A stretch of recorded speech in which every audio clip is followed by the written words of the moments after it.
Aula SMP Negeri 1 Simanindo. Saat ini saya selaku sebagai calon guru penggerak angkatan 11 atas nama Dharma Mulyana Sidabutar, GGP SMP Negeri 1 Simanindo. Saat ini saya akan melakukan aksi nyata, yaitu diseminasi pemahaman budaya positif kepada rekan-rekan guru di SMP Negeri 1 Simanindo. Nah, sebelum kita masuk ke sana, oke, boleh sambil duduk sambil kita lakukan gerakan ice breaking dari Dreamer Jungkook.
Di sini terlebih dahulu saya mengungkapkan kembali kata-kata dari Bapak Ki Hajar Dewantara yang mengatakan bahwa anak itu lahir bukan seperti kertas kosong yang bisa kita gambar sesuai dengan keinginan kita, tetapi anak itu lahir sudah dengan kodrat yang masih samar-samar. Ada kodrat yang baik, ada kodrat yang buruk. Maka pendidikanlah yang akan memfasilitasi atau membantu anak tersebut untuk menebalkan garis samar-samar dengan budaya positif, sehingga dia dapat memperbaiki lakunya, sehingga yang muncul itu adalah budaya positif dari dirinya sendiri. Nah, Bapak Ki Hajar Dewantara juga mengatakan bahwa pendidik itu ibaratnya seorang petani. Seorang petani untuk menjadikan tanamannya subur, maka harus memastikan bahwa lahan tumbuhnya itu harus sesuai untuk ditanami tanaman tersebut. Nah, contohnya adalah ketika seorang petani akan menanam padi, maka dia berharap yang tumbuh itu adalah padi, yang dihasilkan itu adalah padi. Maka selaku seorang petani, tugas petani adalah menuntut tumbuhnya padi. Misalnya dia memberikan pupuk, dia memberikan air yang cukup, membasmi hama-hama yang mengganggu tanaman padi, sehingga tanaman padi tersebut akan tumbuh sebagai padi yang baik. Jadi kita sebagai pendidik juga seperti itu, seperti petani. Kita harus mempersiapkan atau menyediakan, memfasilitasi murid-murid kita supaya dia tumbuh sesuai dengan kodratnya. Nah, di sini sebagai seorang pendidik dan juga sebagai warga sekolah, salah satu tanggung jawab seorang guru adalah bagaimana suatu lingkungan positif yang terdiri dari warga sekolahnya itu saling mendukung, warga sekolahnya itu saling belajar, dan semua warga sekolah saling bekerja sama sehingga menciptakan kebiasaan-kebiasaan yang baik, di mana kebiasaan-kebiasaan baik ini akan menjadi karakter-karakter yang baik, sehingga hasil akhirnya adalah membentuk sebuah budaya positif. Nah, ini standar nasional pendidikan. Ternyata di sana sudah tercantum lingkungan positif yang diperlukan dalam pendidikan, yaitu pembelajaran yang berpihak pada murid. Itu tercantum di dalam pasal 10 ayat 2, yaitu pendidikan diselenggarakan dalam suasana belajar yang interaktif, inspiratif, menyenangkan, menantang, memotivasi, memberikan ruang yang cukup bagi prakarsa, kreativitas juga, kemandirian yang sesuai dengan bakat, minat, dan perkembangan fisik serta psikologis si anak. Yang akan saya sebarkan bagi para guru, konsep utama budaya positif di sini ada 6 poin. Yang pertama itu perubahan paradigma, stimulus respon, melawan teori kontrol. Yang kedua, arti disiplin, dan 3, motivasi perilaku manusia. Yang ketiga, keyakinan kelas. Yang keempat, 5 kebutuhan dasar manusia. Yang kelima, 5 posisi kontrol. Yang keenam adalah segitiga restitusi. Ini adalah sebuah momen di mana terjadi perubahan paradigma stimulus respon, ya, terhadap melawan teori kontrol dalam diri. Contohnya adalah misalkan bisa kita bayangkan kegiatan ini namanya cobalah buka. Misalkan Anda itu mengepalkan salah satu, dalam kepalan itu ada sesuatu yang sangat berharga. Mungkin itu adalah keluarga, mungkin itu adalah harta benda yang sangat berharga, mungkin itu juga orang tua, atau juga mungkin itu pacar, atau mungkin juga suami, ya kan? Nah, coba dikepal, ya. Lalu ketika ada orang yang merayu ibu-ibu untuk membukanya, coba. Ketika ibu-ibu dirayu untuk membukanya, apakah bapak ibu bersedia untuk membukanya? Apakah bersedia membuka sesuatu yang berharga itu? Bagaimana, Bu? Tidak bersedia, ya. Nah, jika tidak bersedia, apakah kalau dikasih misalkan di dalamnya itu keluarga kita, dikasih 1 miliar, apakah Ibu Vidi bersedia membukanya? Apakah bersedia diganti keluarganya dengan 1 miliar? Nah, atau Ibu Arel dengan cucunya, bayangkan cucunya di dalam ini, diganti dengan pesawat Hercules. Apakah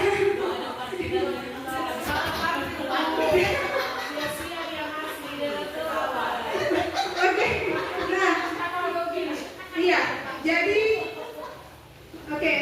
jadi di sini ada pertanyaan, apakah Anda membuka kepalan tangan Anda?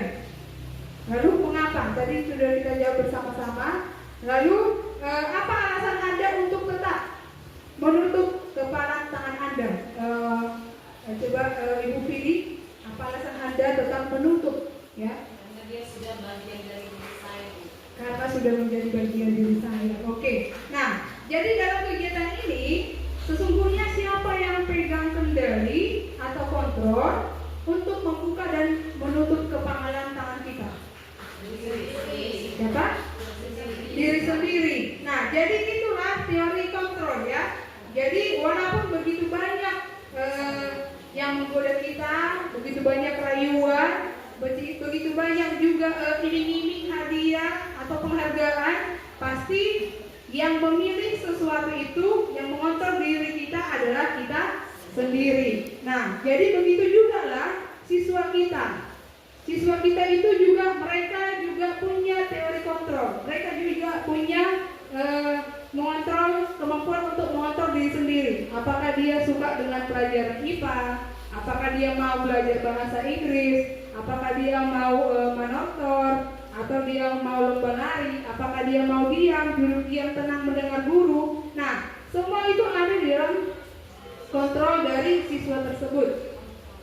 Nah, semuanya itu, nah, perubahan paradigma teori kontrol yang pertama adalah ilusi guru yang mengontrol murid.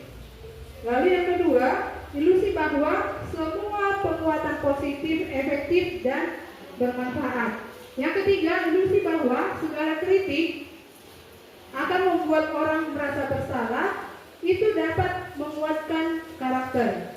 Yang keempat, ilusi bahwa orang dewasa itu memiliki hak untuk memaksa. Itulah yang mungkin paling sering ada di mindset kita dan yang sering kita lakukan. Baik, nah inilah perbedaannya antara stimulus respons dengan teori kontrol. Ya, nah misalnya kita mencoba mengubah orang agar berpandangan sama dengan kita, mindsetnya sama dengan kita. Nah, sementara teori kontrol mengatakan kita berusaha memahami, ya, kita harus berusaha memahami pandangan orang lain tentang dunia. Atau yang ketiga, saya bisa mengontrol orang lain. Itu adalah stimulus respon. Ternyata menurut teori kontrol, Anda tidak bisa mengontrol orang lain. Nah, jadi itulah perbedaan antara stimulus respon dengan teori kontrol. Nah, jadi teori kontrol itulah yang ada dalam diri seseorang. Kita masuk ke teori motivasi, penghargaan, dan restitusi. Nah, teori motivasi perilaku manusia, ternyata setiap manusia ketika melakukan sesuatu itu ada alasannya. Nah, siswa kita juga seperti itu. Ketika dia ribut, ternyata ada alasan mengapa dia ribut. Nah, yang pertama, untuk menghindari ketidaknyamanan atau hukuman, maka siswa kita itu akan nurut. Nah, hal ini termasuk motivasi eksternal dari luar. Nah, yang kedua, untuk mendapatkan imbalan atau penghargaan dari orang lain. Nah, biasanya apa yang akan saya dapatkan apabila saya melakukannya? Ini juga termasuk motivasi eksternal dari luar diri. Yang ketiga, untuk menjadi orang yang mereka inginkan dan menghargai diri sendiri dengan nilai-nilai yang mereka percaya. Nah, di sini akan mengatakan saya akan menjadi orang yang seperti apa bila saya melakukannya.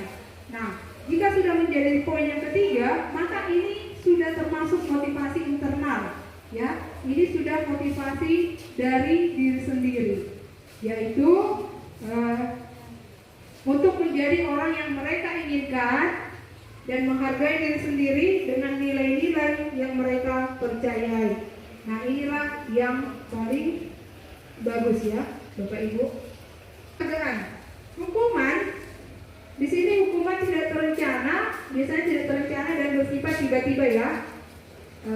Biasanya juga kita anak atau murid tidak tahu apa yang terjadi dan tidak dilibatkan. Hukuman bersifat satu arah, biasanya itu dari pihak guru, ya, dari pihak guru. Nah, dan murid itu hanya bisa menerima suatu hukuman. Itu yang biasanya kita lakukan. Nah, hukuman ini ternyata bersifat psikis maupun fisik. Murid dan anak akan disakiti oleh suatu perbuatan atau kata-kata. Hukuman juga dapat membuat anak yang mendapat hukuman mendapat identitas yang gagal. Jadi dalam dirinya sendiri itu akan merasa gagal ketika kita beri hukuman, ya, karena hukuman itu tadi bersifat satu arah.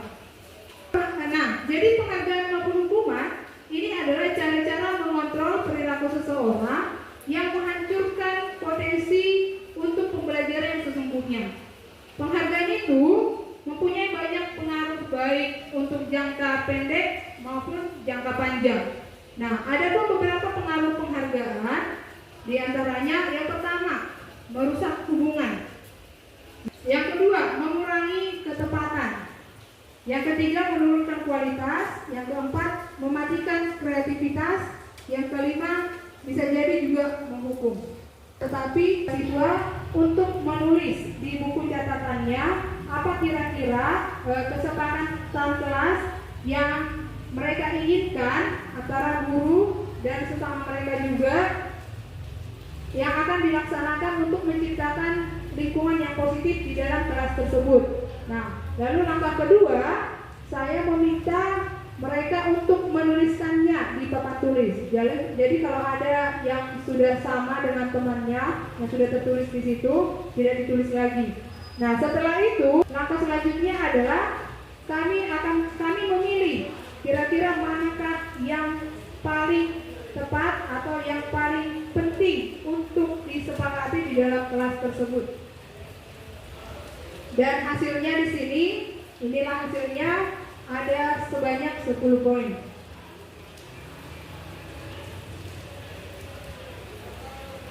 Oke, nanti ini bisa saya share bagaimana cara membuat keyakinan kelas di dalam kelas siswa bersama dengan guru.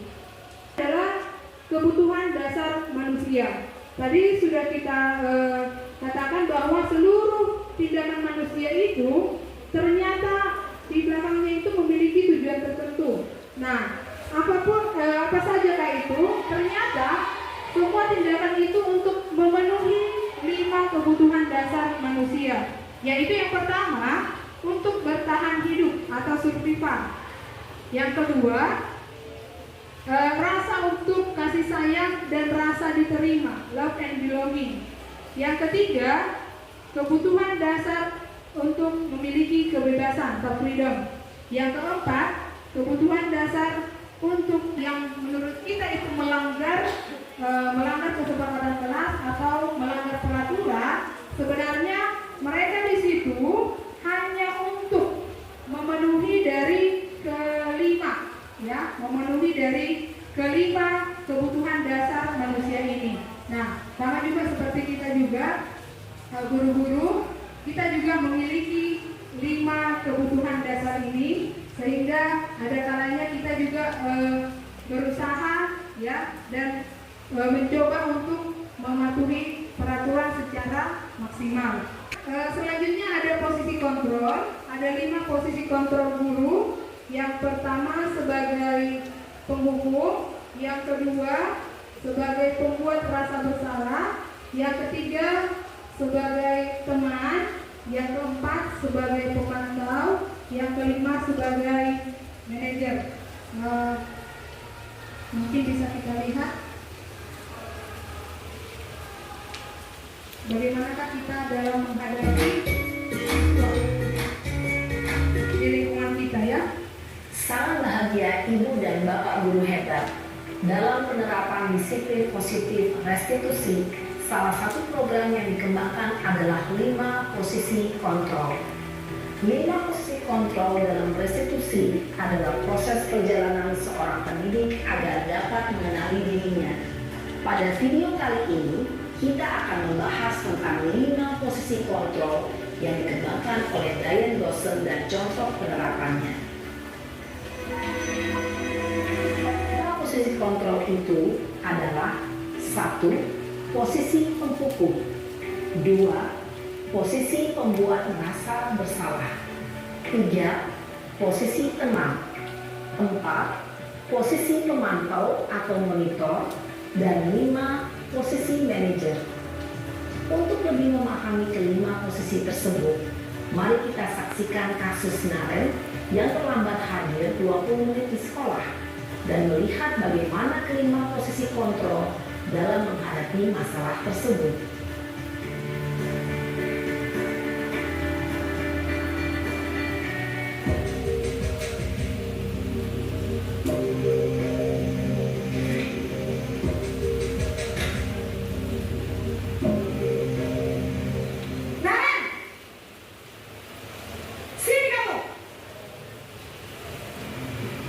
Selamat pagi, Bu. Selalu terlambat. Kamu deh, pasti terlambat. Maaf, Bu. Saya Apa? Apa coba? Alasan kamu apa lagi? Kapan sih kamu tidak terlambat? Malas sekali ya kamu jadi anak. saya Dasar pemalas. Gak kapok-kapok sih kamu. Sudah berapa kali terlambat? Sana, kamu keliling lapangan basket 2 kali. kenapa saya harus ke lapangan basket, Bu? Kenapa? Kamu melawan ibu. Berani-beraninya jawab. Sudah terlambat, masih berani jawab pula. Sekarang, keliling lapangan basket 5 kali sekalian. Biar kapok. Cepat. Pergi sana ke lapangan basket. Posisi penghukum biasanya berbicara dengan nada tinggi, menghardik, menunjuk-nunjuk, menyakiti, dan menyindir. Hukuman bisa berupa fisik maupun psikis. Ibu dan bapak guru hebat. Dampak yang terjadi pada murid ketika guru berada pada posisi penghukum adalah murid cenderung akan memberontak, bahkan menyimpan dendam. Dan tenang, cenderung lembut. Namun kata-kata yang diutarakan membuat murid merasa menjadi orang yang gagal, memandang buruk dirinya sendiri, merasa tidak berharga, dan tidak sanggup membahagiakan orang lain. Ketika guru mengambil posisi pembuat rasa bersalah, Biar gak terlambat lagi. Bikin seneng ibu. Demi ibu. Bisa kan? Bisa lah, Bu. Ya sudah, sana masuk kelas. Ibu beresin urusan absen kamu. Kamu ini ada tes saja. dalam posisi teman, guru berbicara untuk menjaga suasana tetap santai. Murid akan merasa senang, aman, dan akrab dengan guru.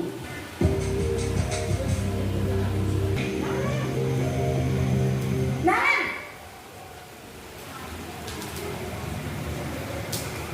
Ren, apa peraturan sekolah kita tentang jam berapa kita harus masuk sekolah, Nak? Baik, jadi itulah tadi 5 posisi kontrol yang dapat kita lakukan, yang biasanya kita lakukan di sekolah, dan yang paling baik itu tentunya adalah posisi kontrol guru sebagai manajer. Nah, di sini selesaikan masalah. Di sini ada 3 hal yang perlu kita lakukan. Yang pertama itu adalah menstabilkan identitas. Lalu yang kedua, validasi tindakan yang salah. Yang ketiga, menanyakan keyakinan. Sehingga tadi tersambunglah antara keyakinan kelas yang pertama kita buat tadi dengan tahap segitiga restitusi dalam menyelesaikan suatu masalah. Oke, nah ini tadi langkah-langkah restitusi. Yang pertama, menstabilkan identitas, mengajukan pertanyaan. Bisa jadi kita tanyakan pertanyaan yang membuat kesalahan sesuatu itu adalah hal yang wajar. Bisa juga kita katakan manusia tidak ada yang sempurna. Nah, bisa juga kita mengatakan bahwa kita bisa memperbaiki masalah ini.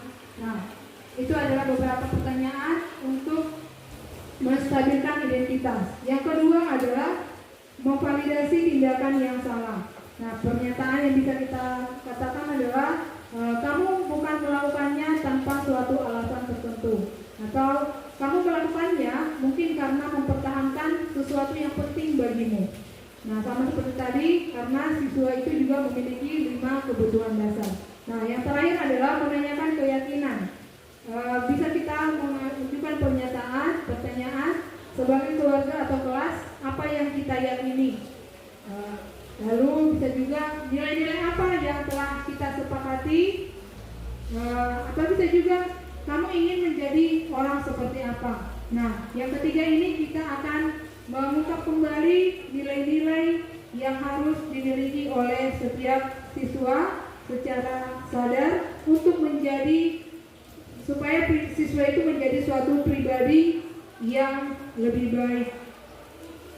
Sampailah kita kepada kesimpulan terakhir. Jadi dengan penerapan budaya positif, terbentuklah murid-murid yang berkarakter, berdisiplin, santun, jujur, peduli, bertanggung jawab, dan merupakan pembelajar sepanjang hayat sesuai dengan standar kompetensi lulusan yang kita harapkan. Oke, jadi terima kasih kepada Bapak Ibu yang sudah meluangkan waktu untuk berperan serta dalam aksi nyata diseminasi budaya positif dari saya Dharma Mulyana Sidabutar CGP dari SMP Negeri 1 Simanindo. Semoga kita dapat bersama-sama saling bekerja sama untuk menerapkan budaya positif di sekolah kita tercinta SMP Negeri 1 Simanindo. Terima kasih. Ores.